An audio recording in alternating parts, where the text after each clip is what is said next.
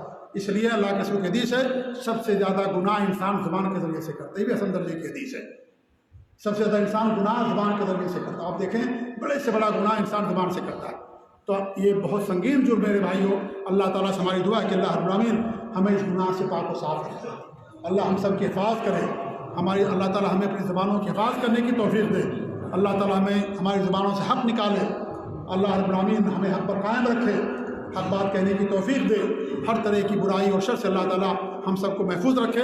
آنے والے خطبے میں انشاءاللہ ہم یہ بیان کریں گے کچھ ایسے لوگ ہیں جن کی غیبت کرنا شریعت کے اندر جائز ہے، شریعت کے اندر جائز ہے کچھ لوگ غیبت کرنا، جن کی بدعات بہت زیادہ عام ہو جائے، جن کا ظلم بڑھ جائے، فسق و فجور بڑھ جائے، تو کچھ ایسے افراد ہیں شریعت کے اندر بتایا گیا ہے کہ ان کا غیبت کرنا اسلام کے اندر جائز ہے، کسی عالم کے سامنے، حاکم کے سامنے، کسی ذمہ دار کے سامنے جا کر کے بیان کرنا یہ جائز ہے اس کے لیے۔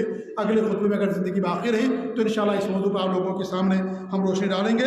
اللہ تعالیٰ سے دعا کہ اللہ رب العالمین ہمیں حق پر قائم رکھے، ہماری زبانوں کی حفاظت فرمائیں۔ بارک اللہ علیہ ولکم فی القرآن العظیم ونفعنی وإیاکم بالآیات والذکر الحکیم، انہ تعالیٰ جواد کریم ولکم بر رؤوف رحیم۔